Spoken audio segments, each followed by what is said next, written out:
अस्सलामु अलैकुम वरहमतुल्लाहि वबरकातुहू।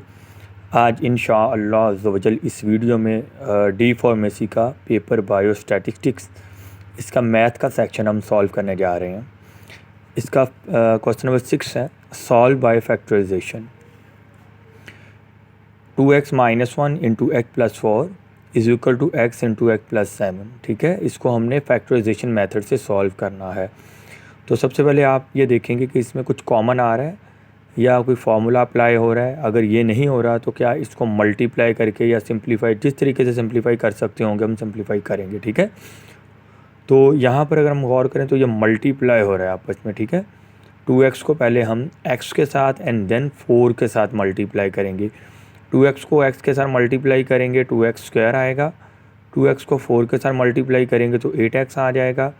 -1 को x के साथ मल्टीप्लाई करेंगे -x आएगा। ठीक है, फिर -1 को 4 से मल्टीप्लाई करेंगे -4। उसके बाद x को x के साथ मल्टीप्लाई करेंगे तो बेस सेम पावर ऐड हो जाएंगी, x और x मिलकर x स्क्वायर हो जाएगा। ठीक है, x को फिर 7 के साथ मल्टीप्लाई करेंगे 7x आ जाएगा। अच्छा, उसके बाद 2x स्क्वायर वैसे आएगा, 8x और -x मिलकर हो जाएगा 7x। ये -4 वैसे आएगा, x स्क्वायर को इस साइड पर ले आएंगे, इधर आकर -x स्क्वायर हो जाएगा, प्लस 7x इधर आकर -7x हो जाएगा। ठीक है, और यहाँ पर 0 रह जाएगा। 2x स्क्वायर और -x स्क्वायर इन दोनों को माइनस करेंगे क्योंकि प्लस माइनस माइनस 2 में से 1 को माइनस करेंगे 1x स्क्वायर आ जाएगा। ये 7x प्लस का और माइनस का कैंसिल हो जाएगा। ठीक है, -4 वैसे ही आएगा और ये 0 भी वैसे ही आएगा। ठीक है, अच्छा, उसके बाद x स्क्वायर और 4 को हम 2 स्क्वायर लिख सकते हैं। ठीक है, इज़ इक्वल टू 0। अच्छा, इसके ऊपर ये वाला फार्मूला अप्लाई करेंगे, ये इस फार्मूले की रेंज में आ रहा है, a square minus B square. ठीक है, इसको हम लिख सकते हैं a minus B into A plus B.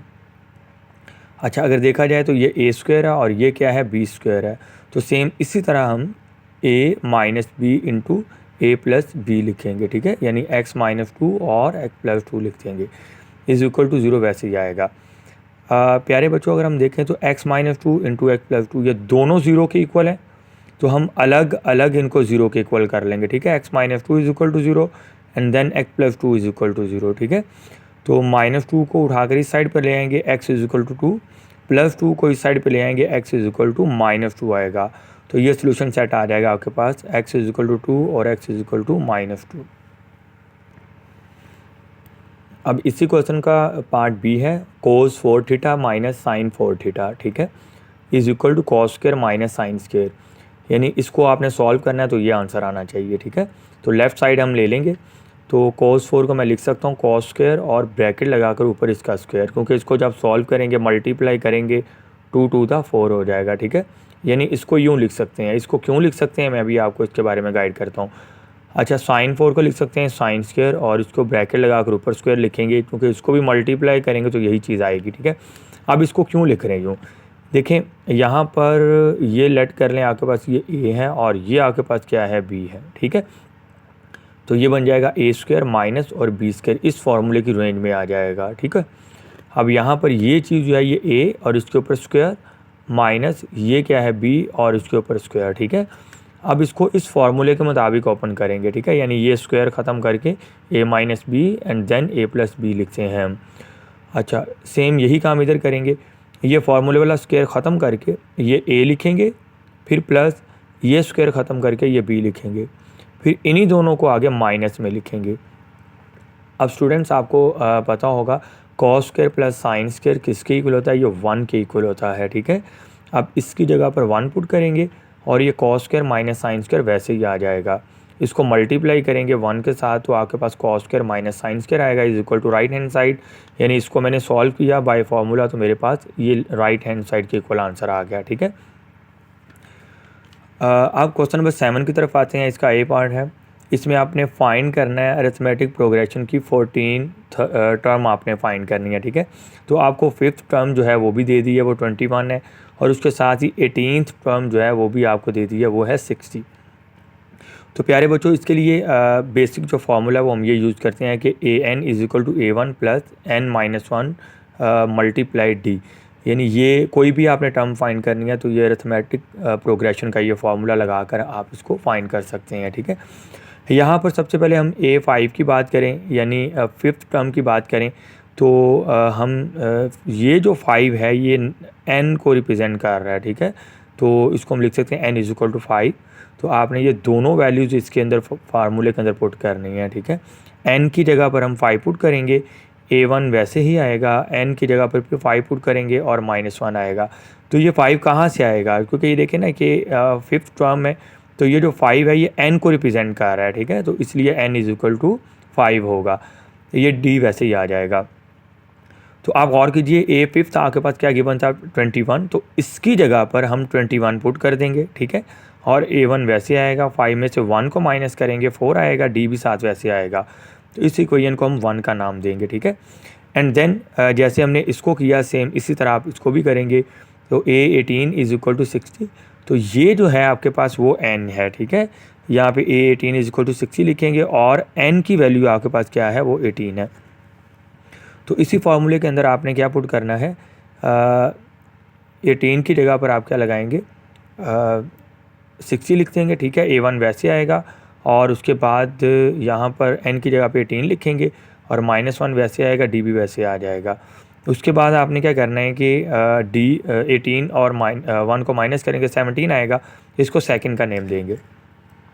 तो प्यारे बच्चों देखें, अब हमने चूँकि बेसिकली हमने A1 और D फाइंड करना है, फिर हम A14 फाइंड कर सकते हैं इस फार्मूले की मदद से, ठीक है। तो A1 फाइंड करने के लिए या D फाइंड करने के लिए आप इन दोनों इक्वेशन को आपस में सब्ट्रैक्ट करेंगे। इनको माइनस करने से A1 और A1 ये कैंसिल हो जाएंगे, फिर D की वैल्यू आएगी। तो ये मैंने नीचे माइनस किया हुआ है इन दोनों को, A1 क्योंकि सेम है, साइन चेंज करने से कट हो जाएंगे। और D वाली वैल्यू को D वाली वैल्यू के साथ सॉल्व करेंगे तो -13D और यहाँ पे -39 आ जाएगा, ठीक है।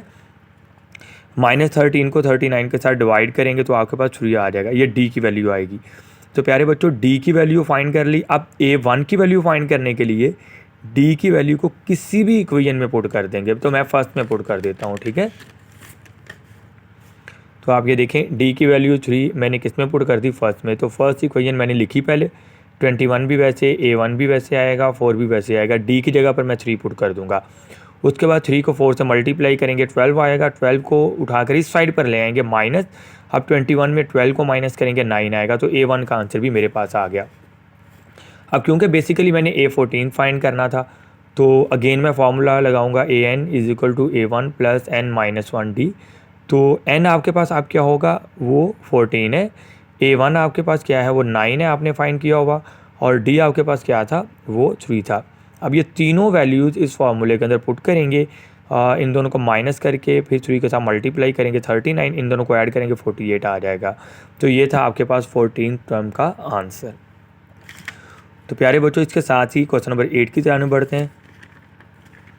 क्वेश्चन नंबर 8 में ए वाला पार्ट है, find the derivative of this. अब इसका डेरिवेटिव फाइंड करना है आपने विद रिस्पेक्ट टू एक्स, ठीक है। तो दोनों तरफ हम डेरिवेटिव का साइन लेंगे। हम यहाँ पर लिखेंगे differentiate with respect to x. तो एक्स के लिहाज से आपने इस फंक्शन का डेरिवेटिव करना है। तो डेरिवेटिव का साइन इस वाई के साथ भी हम अप्लाई करेंगे और इस फंक्शन के साथ भी लिख देंगे, ठीक है।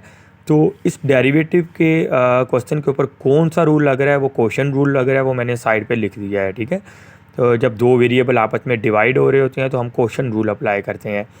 इसमें क्या होता है, नीचे वाली वैल्यू का नीचे स्क्वायर, नीचे वाली वैल्यू ऊपर वैसे ही, ऊपर वाली वैल्यू का डेरिवेटिव माइनस ऊपर वाली वैल्यू वैसे ही, फिर नीचे वाली का डेरिवेटिव करेंगे, ठीक है।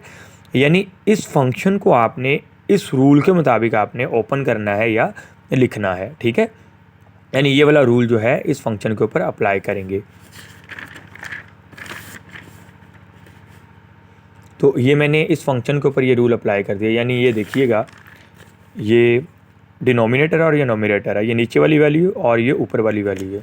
तो मैं इसी तरह नीचे वाली वैल्यू का नीचे डेरिवेटिव करूँगा और फिर इसी फार्मूले के मुताबिक मैं सारा फंक्शन जो है वो ओपन करूँगा, ठीक है। नीचे वाली वैल्यू का नीचे स्क्वायर किया और फिर नीचे वाली वैल्यू ऊपर वैसी, ऊपर वाली वैल्यू का डेरिवेटिव लिखा माइनस ऊपर वाली वैल्यू वैसी, इसको मैंने ओपन करके लिख दिया ना, 1/2 लिख दिया स्क्वायर रूट को, एंड देन नीचे वाली वैल्यू का डेरिवेटिव, ठीक है। अब ये वैसे आएगा, इसके ऊपर पावर रूल अप्लाई करेंगे, ठीक है। पावर रूल क्या है कि डेरिवेटिव का ये एक रूल है कि अगर वेरिएबल के ऊपर पावर आ जाए तो उसको आपने पावर रूल के मुताबिक ओपन करना है। तो उसका सारा मेथड क्या है वो मैं आपको बताता हूँ। यानी इसमें क्या करते हैं कि ये पावर पहले, फिर बेस लिखते हैं, फिर पावर में एक कम करेंगे और फिर इस बेस का डेरिवेटिव करेंगे। इस बेस का दोबारा जब डेरिवेटिव करेंगे तो ये पावर रूल लगेगा इसके ऊपर, फिर 2 पहले आएगा, फिर बेस आएगा और पावर में एक कम कर देंगे। ठीक है, कांस्टेंट का डेरिवेटिव 0 होता है। इसी तरह फिर ये फंक्शन सारा वैसे आ जाएगा, इसके ऊपर पावर रूल अप्लाई करेंगे। ठीक है, 1/2 पहले आएगा और फिर बेस आएगा, पावर में कम करेंगे तो -1/2 और ये एक्स स्क्वायर का डेरिवेटिव लेंगे तो क्या आएगा 2x आएगा। कांस्टेंट का डेरिवेटिव क्या होता है 0 होता है। ठीक है, अब प्यारे बच्चों इसको ऐसे ही आगे सिंप्लीफाई कर देंगे। अब देखिएगा ये 2 और 2 कैंसिल हो जाएंगे यानी कट हो जाएंगे। अब ये x1 के साथ मल्टीप्लाई हो जाएगा, इसकी पावर -1/2 है तो इसको नीचे ले आएंगे, नीचे आकर +1/2 हो गई। और ये ऊपर x कैसे आया, ये वाला x था जो 1 के साथ मल्टीप्लाई होकर आया। ठीक है, सेम इधर भी ऐसे ही करेंगे, ये वैसे आएगा, ये 2 से कैंसिल हो जाएगा, x1 से मल्टीप्लाई होकर ये x आ गया और ये जो फंक्शन है इसको नीचे ले आएंगे x के, और ये पावर माइनस है तो नीचे आकर प्लस हो जाएगी। ठीक है, इसी तरह अब ये वाला जो फंक्शन है इसको x के साथ मल्टीप्लाई कर देंगे ऊपर, और नीचे इसको हम स्क्वायर रूट में लिख सकते हैं। इसको भी x के साथ मल्टीप्लाई करेंगे, ये नीचे स्क्वायर रूट में वैसे ही आ जाएगी और ये नीचे वाली वैल्यू वैसे आएगी। अब इसका बेटा अच्छा इसके ऊपर स्क्वायर रूट कहाँ गया, ये स्क्वायर और स्क्वायर रूट आपस में क्या हो जाएंगे, कैंसिल हो जाएंगे। ठीक है, अब यहाँ पे इसका एलसीएम लेंगे आप, इसका और इसका एलसीएम ले लेंगे। ठीक है, तो यही सेम फंक्शन है तो ये वही एलसीएम आ जाएगा। ठीक है, तो अब इसको इसके साथ डिवाइड करेंगे तो 1 को ऊपर मल्टीप्लाई करेंगे तो आपके पास, अच्छा स्टूडेंट दोबारा देखिएगा, यहाँ पर इसका एलसीएम जो है वो x² + 1 स्क्वायर रूट और x² - 1 स्क्वायर रूट, ये एलसीएम आएगा। ठीक है, तो अब इसको जब इसके साथ डिवाइड करेंगे तो उस प्लस वाली वैल्यू कैंसिल हो जाएगी, x² - 1 ये रह जाएगा। ठीक है, इसको जब ऊपर मल्टीप्लाई करेंगे ना तो एक तो ये x आएगा और ये स्क्वायर रूट वाली वैल्यू, ये स्क्वायर रूट वाली वैल्यू मिलकर स्क्वायर आएगा, स्क्वायर और स्क्वायर रूट कट होकर आपके पास x² - 1 रह जाएंगी। सेम इसी तरह -x ये वैसे आएगा, इस वैल्यू को डिनोमिनेटर को आपने इस एलसीएम के साथ डिवाइड करना होता है, माइनस वाली वैल्यू से कैंसिल हो जाएगी, x² + 1 रह जाएगा। इसको ऊपर वाली वैल्यू के साथ मल्टीप्लाई करेंगे तो ये दोनों सेम है तो स्क्वायर आएगा, स्क्वायर और स्क्वायर रूट कैंसिल होकर x² + 1 रह जाएगा। ठीक है, अब इस x को अंदर मल्टीप्लाई करेंगे और यहाँ से ये -x को अंदर मल्टीप्लाई कर देंगे, ये चीज़ बन जाएगी। अब अगर मेन फ्रैक्शन के ऊपर एक और फ्रैक्शन आ जाए तो उसका जो डिनोमिनेटर है उसको नीचे वाले डिनोमिनेटर के साथ मल्टीप्लाई कर देते हैं। ठीक है, अच्छा उसके बाद ये x³ -x³ कट हो जाएगा, -x और -x मिलकर 2x, और जब ये नीचे आएगा ना तो इसकी पावर है 1/2। ठीक है, ये x² - 1 की, और नीचे फंक्शन है उसकी पावर 1 है तो ये बेस सेम पावर ऐड हो जाएगा, 3/2 आएगा, ये 7 वैसे ही आ जाएगा। तो ये था प्यारे बच्चों आपके डेरिवेटिव वाले क्वेश्चन का आंसर। अब ये है क्वेश्चन नंबर 8 का बी पार्ट।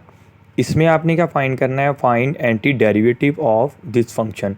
अब इस फंक्शन का आपने एंटी डेरिवेटिव फाइंड करना है। एंटी डेरिवेटिव का दूसरा नाम इंटीग्रेशन भी है। ठीक है, तो इंटीग्रेशन के ऊपर डिटेल से लेक्चर इंशाल्लाह आपको बाद में भी समझा दिया जाएगा। तो लेकिन यह है कि अभी हम पास पेपर कर रहे हैं तो इसको जल्दी से हम सॉल्व करने की कोशिश करेंगे। ठीक है, तो सबसे पहले एंटी डेरिवेटिव करने से पहले या इंटीग्रेशन करने से पहले आपने एक ऐसा सूटेबल फंक्शन बनाना होता है जिसका आप आसानी से एंटी डेरिवेटिव फाइंड कर सकें। हम देखेंगे कि इसको कैसे सिंप्लीफाई किया जा सकता है। तो इसके ऊपर स्क्वायर है तो आप स्क्वायर ओपन करेंगे, a² + b² + 2ab। ठीक है, तो ये स्क्वायर रूट से कट हो जाएगा, 1 का स्क्वायर 1, इसको स्क्वायर रूट 2x, इसको x स्क्वायर रूट के साथ मल्टीप्लाई करेंगे, 2 स्क्वायर रूट x आएगा, ये x पावर 1/2 लिख देंगे। ठीक है, तो प्यारे बच्चों अब हर फंक्शन के साथ अलग अलग इंटीग्रेशन अप्लाई कर देंगे। ठीक है, x के साथ भी कर देंगे, 1 के साथ भी कर देंगे और इस फंक्शन के साथ भी कर देंगे। तो अगर हम गौर करें तो यहाँ पे इंटीग्रेशन का एक रूल है कि अगर बेस का डेरिवेटिव 7 पड़ा हो तो पावर में एक ऐड कर देते हैं, वही नीचे लिख देते हैं। ये इंटीग्रेशन का रूल है, यानी ये इंटीग्रेशन अप्लाई हो जाएगी। ठीक है, तो अगर हम देखें तो यहाँ पर बेस का डेरिवेटिव क्या है, वो 1 है, यानी x का डेरिवेटिव क्या होता है 1, तो 1 साथ पड़ा हुआ है। तो अब हम इसकी इंटीग्रेशन कैसे करेंगे कि इसको बेस को लिखेंगे, इसकी पावर में एक ऐड करेंगे, वही नीचे लिख देंगे, ठीक है। तो प्यारे बच्चों 1 की जो इंटीग्रेशन होती है वो x होती है, तो इसकी जगह पर हम x लिखेंगे। तो ये कांस्टेंट था, ये बाहर आ जाएगा 2, ठीक है, और इसकी इंटीग्रेशन इसके साथ अप्लाई कर दी। तो अब इसको देखें तो ये बेस है, बेस का डेरिवेटिव क्या है 1, तो 1 साथ पड़ा हुआ है, ठीक है। तो पावर में क्या करेंगे, एक ऐड करेंगे, वही नीचे लिख देंगे +c। तो ये इंटीग्रेशन करते हुए आपने हर क्वेश्चन के साथ +c लिखना होता है, ठीक है, कांस्टेंट वैल्यू आपने लिखनी होती है। अब c का मतलब यहाँ पर क्या होता है, इसको भी डिटेल से इंशाल्लाह बाद में आपको समझा दिया जाएगा। तो ये वैसे आएगा, ये भी वैसे आ गया, ये 2 भी वैसे आएगा, इन दोनों को प्लस करेंगे तो 3/2 और नीचे 3/2 आ जाएगा। अब इसको बाहर ले आएंगे 3/2 को, ठीक है, तो नीचे इधर आकर इसको उल्टा देंगे, रेसिप्रोकल लेंगे, तो इसको लिखेंगे 2/3, 2/3 होगा तो 2 to the 4 और 3 नीचे वैसे आएगा। तो ये था आपका एंटी डेरिवेटिव का आंसर।